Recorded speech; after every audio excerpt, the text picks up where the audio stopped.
మా కర్నూలు జిల్లాను తీసుకుపోయి తెలంగాణలో కలిపేస్తుంటే ఆ రోజు రాయల తెలంగాణ అనే పేరుతో కర్నూలు కూడా కలుపుకొని తెలంగాణ రాష్ట్రం ఏర్పడుంటే ఈరోజు మాకు ఈ దరిద్రం ఉండేది కాదు. ఈ దరిద్రంలో ఆంధ్రప్రదేశ్లో మేము భాగస్థులం అయి ఉండేవాళ్ళం కాదు. కనీసం మా కర్నూలు బాగుండేది.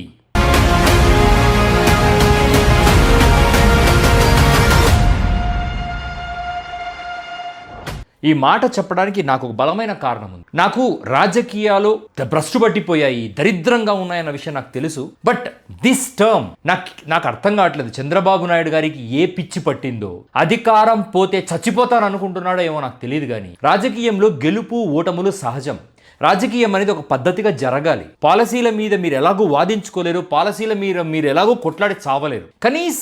కనీసం రిలవెంట్ టాపిక్స్, కనీసం హ్యూమన్ సొసైటీకి రిలవెంట్ టాపిక్స్ మీదన్నా మీరు మాట్లాడాలి కదా. అభివృద్ధి మీద, సంక్షేమం మీద మీరు రాజకీయాలు మాట్లాడమని మేము ఎక్స్పెక్ట్ చేయట్లేదు. మీకు అది చేత కాదని నాకు అర్థమైపోయింది. But what I'm asking you is, నేను ఇప్పుడు మీరు స్క్రీన్ మీద చూస్తున్న ఈ post, this is the post అఫీషియల్గా తెలుగుదేశానికి పార్టీకి చెందిన కూటమి నేతలకు చెందిన మంత్రులు, ఎమ్మెల్యేలు వాళ్ళందరూ వాళ్ళ ట్విట్టర్ అకౌంట్స్లో, వాళ్ళ సోషల్ మీడియా అకౌంట్స్లో పోస్ట్ చేసుకున్నారు. తిరుమల లడ్డూకి అపవిత్రత ఏంట్రా, వెంకటేశ్వర స్వామికి అపవిత్రత ఏంట్రా, గంగానదికి అపవిత్రత ఏంట్రా, ఇంత కన్నా హేయమైన మానవ జన్మ ఏదన్నా ఉంటుందా?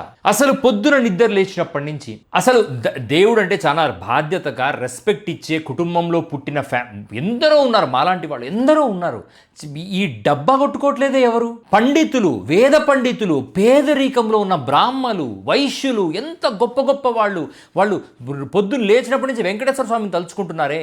కానీ ఏనాడు లడ్డు గురించి, నామాల గురించి ఇంత దారుణమైన దుష్ప్రచారం వినలేదు, చెయ్యలేదు, మాట్లాడటం కూడా లేదు. ఆ తిరుమల లడ్డూలో పందికొవ్వని, జంతుకొవ్వని నోటికొచ్చినట్టు మాట్లాడతా అసలు తిరుపతి నగరాన్ని అసలు భ్రష్టు పట్టించారు. ఈ రాజకీయాలతో నాశనం చేసి పెట్టారు. నా రాష్ట్ర మర్యాద నాశనం చేశారు. తెలుగు వాళ్ళ మర్యాద అక్రాస్ ద గ్లోబ్ నాశనం చేసి పెట్టారు. మన అదృష్టం ఏంటి అంటే తిరుమల లడ్డూలో ఎటువంటి యానిమల్ ఫ్యాట్స్ లేవు. I'm happy for that. దురదృష్టం ఏంటంటే ఈ దేశంలో అన్ని చోట్ల జరుగుతున్న కల్తీ తిరుమలలో కూడా జరిగిందని ఒక రిపోర్ట్. అండ్ ఇంకొక భయంకరమైన విషయం ఏంటంటే ఈ బోలే బాబా అనే కంపెనీ హర్ష్ ఫ్రెష్ ఘీ అనే పేరుతో మార్కెటింగ్ చేస్తూ ఉంది. ఆ ప్రోడక్ట్ని, వాళ్ళ ప్రోడక్ట్ పేరు హర్ష్ ఫ్రెష్ ఘీ ఏదో ప్రోడక్ట్. వాళ్ళని 2022లో జగన్మోహన్ రెడ్డి గారి గవర్నమెంట్ బ్లాక్ లిస్ట్లో పెట్టిందంట. అంటే అప్పుడు 2022లో జగన్మోహన్ రెడ్డి గారే ఉన్నారు కదా. ఈ బోలేనాథ్ అనే కంపెనీని 2022లోనే బ్లాక్ లిస్ట్లో పెట్టారు. కానీ వాడు నార్త్ ఇండియా వాడు చాలా తెలివిగా ఏఆర్ డైరీ అనే పేరుతో, వైష్ణవి డైరీ అనే పేరుతో మళ్ళీ బ్యాక్ వెనుక నుంచి వచ్చాడు లోపలికి. దీన్ని ఎవడు చూసుకోవాలి? టీటీడీ పాలక మండలి చూసుకోవాలి. జగన్మోహన్ రెడ్డి గారు ఉన్నప్పుడు కూడా టీటీడీ పాలక మండలిలో బీజేపీ వాళ్ళు ఉన్నారు. There were BJP members in that పాలక మండలి. తెలంగాణ వాళ్ళు ఉన్నారు. అప్పుడు ఏం పీకుతున్నారు? బొచ్చు పీకుతున్నారా? అప్పుడు ఏమి తిని ముప్పొద్దులో తిని పడుకుంటున్నారా? పాలక మండలి సభ్యులు ఏం చేస్తున్నారు? ఈ సమస్య బోలే బాబా అనే ఒక డైరీ 2 వేరే డైరీల పేర్లతో ఎంటర్ అయిందన్న విషయం మీరు తెలుసుకోలేదా? జగన్మోహన్ రెడ్డి గారు లిటరల్గా ఆయన గవర్నమెంట్లో ఇప్పుడు ఒక నాయకుడు సరిగ్గా ఉంటే సరిపోదు. ఆ నాయకుడి కింద ఉండే నాయకులందరూ కూడా ఒక లైనప్లో కరెక్ట్గా పని చేయాలి. వర్షం పడితే కానీ స్పందించని దున్నపోతుల్లా తిని అధికారం వచ్చింది కదా అని అధికారాన్ని ఎంజాయ్ చేస్తూ ఉంటే ఇవాళ ఆ అధికార దుర్వినియోగం యొక్క ఆఫ్టర్ ఎఫెక్ట్స్ ఆంధ్రప్రదేశ్ అనుభవిస్తుంది. అసలు అప్పుడు ఎవడు చేశాడు? బేసికలీ ఇది ఒక అడ్మినిస్ట్రేటివ్ ల్యాబ్స్. ఒక పర్టిక్యులర్ కంపెనీ ఒక ఫేక్ గీని సప్లై చేసింది. ఆ ఫేక్ గీ బేసికల్లీ ఉంటాయండి సమాజంలో ప్రతి ఒక్క చోట ఫేక్. మనం తింటున్నది, మనం చూస్తున్నది, మనం తాగుతున్నది అన్నీ ఫేక్. చంద్రబాబు నాయుడు గారి లాగా హిమాలయ నీళ్లు తాగలేం మనం. కానీ మనం తాగుతున్న నీళ్లు రక్షిత త్రాగు నీరని గవర్నమెంట్ మనకి ఇస్తున్న నీళ్లు సేఫా? మళ్ళీ మనం ఫిల్టర్లు కొనుక్కుంటున్నాం కదా. అన్ఫార్చునేట్లీ దేవుడు అనే ఒక ఎమోషన్, ఆ లడ్డు అనేది ఒక ఎమోషన్. లడ్డు అనే ఒక ఎమోషన్ని ఎట్లా వాడుతున్నారు? ఎందుకంతా? ఏ రోజైనా చంద్రబాబు నాయుడు గారు, నేను మిమ్మల్ని స్ట్రైట్గా అడుగుతున్నాను, ఏ రోజైనా పబ్లిక్ ప్రైవేట్ పార్ట్నర్షిప్ అని హంబక్ చేశారు కదా. పబ్లిక్ ప్రైవేట్ పార్ట్నర్షిప్ ఈ రోజు వరకు దాది చేసిన మిరాకిల్స్ ఏంటో చెప్పండి. ఒక్కడన్నా మాట్లాడతాడా మంత్రి? ఒక్కడన్నా బయటికి వచ్చి సమాధానం చెప్తున్నాడా? పవన్ కళ్యాణ్ పార్టీలో ఏం జరుగుతుంది, చంద్రబాబు నాయుడు గారి పార్టీలో ఏం జరుగుతుందో మాకు రోజు పొద్దున్న నిద్రలేస్తే laddu sexual allegations, land grabbing, laddu sexual allegations, land grabbing. ఇంకేం చూస్తున్నాం? ఎలాగైనా జగన్ని పతనం చెయ్యాలి. ఓకే, ప్రతిపక్షంలో జగన్ లేడు, ఇక ఎవరిని పెట్టుకుంటారు? ప్రతిపక్షంలో పవన్ కళ్యాణ్ని పెట్టుకొని మీరిద్దరే వాటాలు పంచుకొని ఇదేమన్నా సోషల్ మీడియా లేని జమానానా? ఇప్పుడు ఇదేమన్నా అమాయకత్వంలో మునిగిపోయిన ప్రజలు ఉన్న జమానానా? మీరు ఏది పడితే అది కుక్ చేసి జనాల మీద ఇట్లా తోస్తాం మేము అని. ఇప్పుడు నాకు అర్థం కాని విషయము, మీరు మంత్రులందరినీ, ఎమ్మెల్యేలందరినీ అటాక్ చేయండి, కల్తీ జరిగిందని చెప్పండి అంటే వాళ్లకు పెళ్ళాం పిల్లలు ఉన్నారు సార్. ఏడుకొండల స్వామితో పెట్టుకుంటే వాళ్ళ కుటుంబాలు అన్యాయం అయిపోతాయి, వాళ్ళ కుటుంబాలు నాశనం అయిపోతాయి.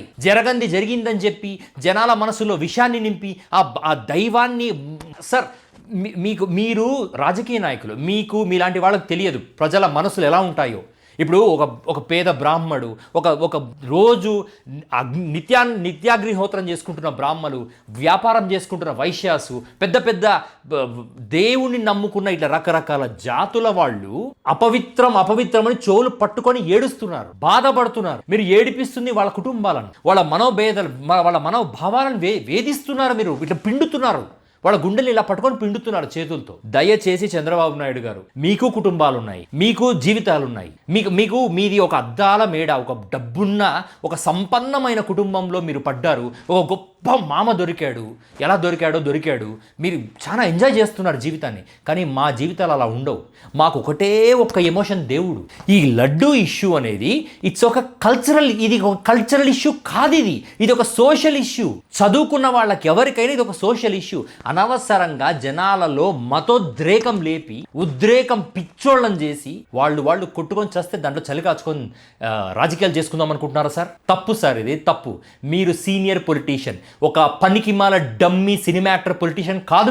మీరు ఒక senior politician who is responsible to the society of India and Andhra Pradesh as well. And you also say that you are responsible for Telangana. You are part of NDA, you are part of this ruling coalition in this India. You should be more responsible.